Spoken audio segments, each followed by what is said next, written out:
سورہ مرسلات کا ایک اور فائدہ جو یہاں ذکر ہے وہ یہ ہے کہ اگر کسی بندے کے پیٹ میں درد ہو، جیسے کہ عام طور پر ہوتا ہے، البتہ وہ پیٹ والا درد نہیں جو دس سے چھٹی کے بہانے کے طور پر کیا جاتا ہے، وہ نہیں، اصلی والا جو پیٹ درد ہوتا ہے وہ اگر کسی کو ہو تو یہ صورت پیاز کے پانی سے، اس صورت کو لکھ کر پیاز کے پانی سے دھویا جائے۔ کیسے کیا جائے جی؟ آپ صورت کو کسی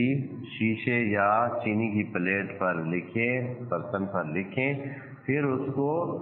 پیاز کے پانی کے قطرات سے دھوئیں جی، دھویا جائے، اور اس کو پھر وہ جو پانی